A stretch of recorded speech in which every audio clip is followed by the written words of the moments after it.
பூந்தமல்லியில் இருந்து சுங்குவார் சத்திரம் வரை metro rail அமைப்பதற்கு தமிழக அரசு அனுமதி வழங்கியிருக்கிறது. கூடுதல் விவரங்களை செய்தியாளர் தாய்மானவன் வழங்கியிருக்கலாம். தாய்மானவன், பூந்தமல்லியிலிருந்து சுங்குவார் சத்திரம் எவ்வளவு கிலோமீட்டர்? இதனால் போக்குவரத்து எந்த அளவுக்கு சுலபமாக இருக்கும்? விவரங்களை பதிவு பண்ணுங்க தாய்மானவன்.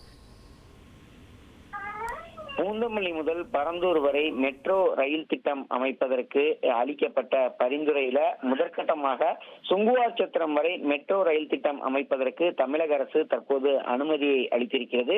சென்னை மெட்ரோ ரயில் திட்டம் 2ல பூந்தமல்லி முதல் கலங்கரை விளக்கம் வரை மெட்ரோ வழித்தடம் என்பது அமைக்கப்பட்டு வருகிறது. இதன் ஒரு பகுதியாகத்தான் பூந்தமல்லியில் இருந்து புதிதாக அமைய இருக்கக்கூடிய பரந்தூர் பசுமை விமான நிலையம் வரை மெட்ரோ ரயில் திட்டத்தை விரிவாக்கம் செய்ய வேண்டும் என்ற ஒரு கோரிக்கை எழுந்திருந்த ஒரு சூழல்ல அதற்கான விரிவான திட்ட அறிக்கை என்பது தயாரிக்கப்பட்டிருந்தது.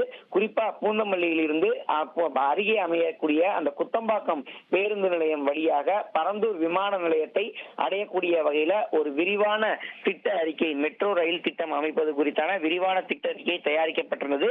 52 கிலோமீட்டர் தொலைவுக்கு அந்த விரிவான திட்டம் என்பது தயாரிக்கப்பட்டிருந்த ஒரு சூழல்ல பூந்தமல்லியில் இருந்து சுங்குவார் சத்திரம் வரை ஒரு பகுதியாகவும், சுங்குவார் சத்திரத்திலிருந்து பரந்தூருக்கு 2வது பகுதியாகவும் அந்த விரிவான திட்ட அறிக்கை தயாரிக்கப்பட்ட நிலையில் 27.9 கிலோமீட்டர் தொலைவு கொண்ட பூந்தமல்லியிலிருந்து சுங்குவார் சத்திரம் வரையிலான தூரத்திற்கு 8779 கோடி மதிப்பீட்டில் மெட்ரோ ரயில் திட்டம் அமைப்பதற்கு தற்போது அனுமதி என்பது தமிழக அரசால வழங்கப்பட்டிருக்கிறது.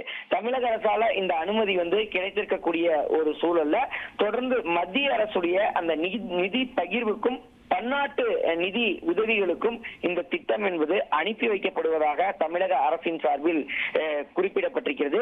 எனவே ஒருபுறம் பூந்தமல்லியில் இருந்து கலங்கரை விளக்கத்திற்கு 2வது கட்ட மெட்ரோ ரயில் திட்டம் என்பது முடிவடையக்கூடிய ஒரு தருவாயில அதற்கான இறுதிக்கட்ட பணிகள் என்பது எட்டி வரக்கூடிய ஒரு சூழல்ல பூந்தமல்லியில் இருந்து சுங்குவார் சத்திரத்திற்கு இந்த ரயில் திட்டத்தை நீட்டிப்பதற்கான வாய்ப்புகள் அதிகரித்திருக்கிறது. அதற்கான பன்னாட்டு நிதி உதவி மற்றும் மத்திய அரசோட நிதி பகிர்வுக்கு தமிழக அரசு தற்போது இந்த திட்டத்தை அனுப்பியிருப்பதாகவும் தகவல்கள் வெளியிடப்பட்டிருக்கிறது.